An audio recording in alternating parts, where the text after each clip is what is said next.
When I started out on my filmmaking journey, I made a lot of mistakes. Some weren't that huge of a deal, and then there were some that were so costly that now they are forever ingrained in my brain.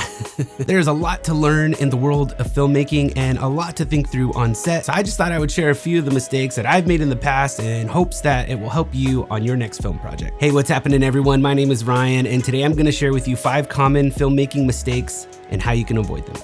Let's get into it.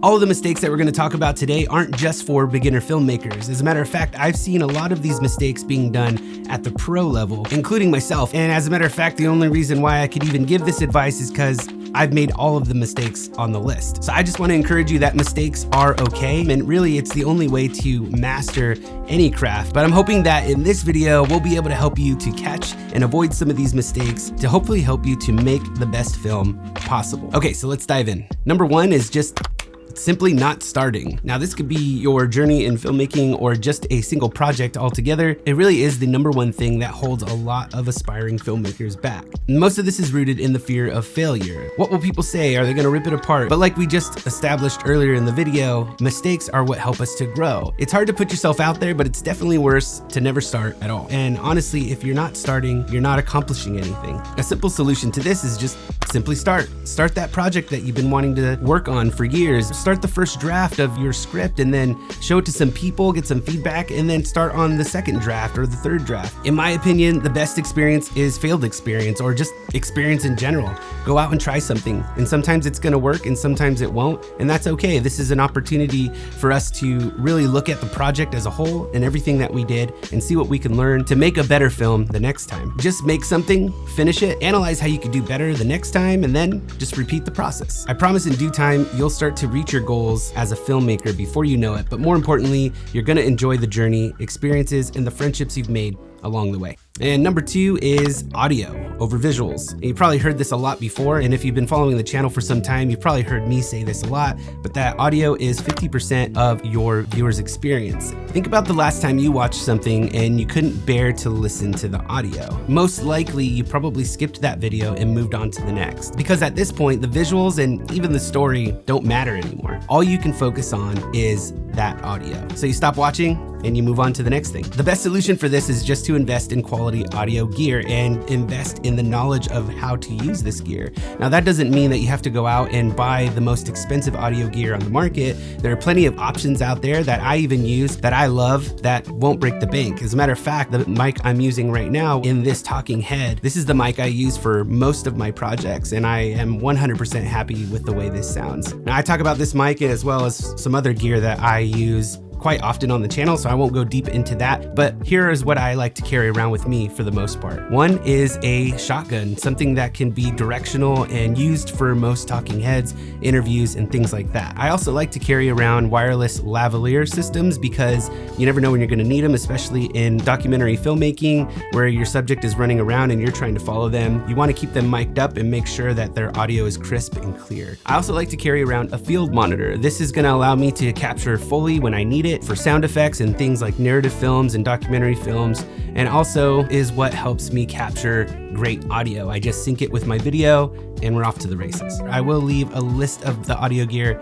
that I like to use personally, as well as some links if you're interested. And number 3, staying on the subject of sound, is sound design in music. Unless you are creating a montage of beautiful footage, you're probably gonna want sound design in your film. Now think about this, going back to the movies that we know and love. A lot of the sounds that you're hearing in these scenes were captured and added in later in post. Good sound design will give us a sense of the character or character's environment, what they might be feeling, hearing, and seeing. It really helps to just drop us right into the story and make us feel like we're there with our characters. And so too with music, you want to match the emotional tone of whatever it is you're trying to convey for that particular scene. Choosing the wrong song for an emotional scene can be a little weird and pull your viewers right out of the story. So the easiest solution is to really just think this through. What I like to do in the pre-production phase is select a few songs that I might like to use for that scene. And I'll just listen to them over and over as I read through the script or look through the storyboard. It really helps to envision what this is gonna feel like in the final product. And number 4 is just simply not thinking through the story. Now, this is something that I embarrassingly and admittingly have done a lot. This was at the very beginning of my filmmaking career, where I would just take a bunch of random shots, put them together, and gave them to the client, and there was no story there. With client work or corporate videos, TV commercials, things like that, I'm always trying to implement storytelling. And for me personally, this is the #1 element that can really just make or break any video or film. This is something I even try to implement into some of my YouTube videos. That's just the kind of stuff that I love. I love story. It doesn't matter if it's from a book or from a movie, a TV show, or even a video game. If it has a great story, you better believe I'm gonna be all in it. But not thinking this through can really show in the final product. It's gonna be reflected in everything that you do, but a simple solution could be to just take the time in pre-production and really get to know your characters, really get to know your story inside and out. And that way, when you're on set, you can make quicker decisions and more creative decisions when things go wrong, or you need to switch directions, or you realize that this doesn't make sense for the character, so you need to switch things around. And if you know everything ahead of time, you're gonna know what kind of B-roll to get, you're gonna know where the story's going, you're gonna be able to formulate a story a lot easier, and this is just gonna make it that much more compelling and that much more engaging for your viewers. Any amount of planning and forethought that you put into the pre-production phase is really gonna be reflected in the final product, so I highly recommend going back and planning all of these things out before you even hop on set. Okay, and number 5, in the beginning of my career, I too often was way more invested in the visuals and the lighting and the framing that I completely forget to look at the background to see if there's some random box just sitting there, or even the subject where maybe somebody opened a door and a gust of wind went right through, and now our subject's hair is kind of, things like that. I too often will miss details like that, and then I go back later and I'm kicking myself in post because I didn't catch that. Now, this might not seem like a very big deal right now. However, especially when you're working with clients, they're already feeling very vulnerable because they're gonna be on camera and they're gonna be pouring their hearts out, and they want to tell their story well. They want it to look good and they want to feel comfortable, and it's our job to make all that happen. So catching these little details really helps in the final product. But also too, with any other film, with a narrative film, for example, you're gonna wanna catch all of these little things because depending on what it is, it could break the illusion of the story and really pull people out. And another thing is to just be looking out for your subject, paying attention to clothes. If they're wearing darker clothes,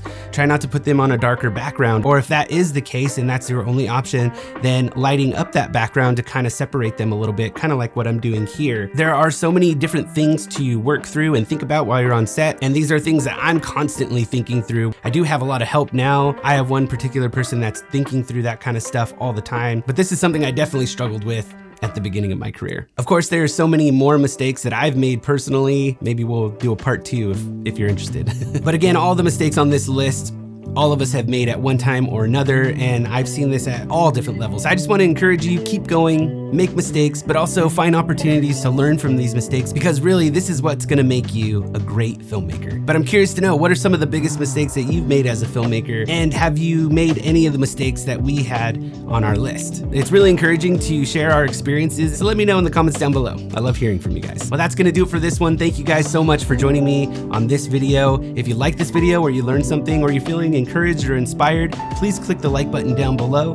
Consider subscribing if you haven't already, and I'll catch you in the next one. Cheers, friends.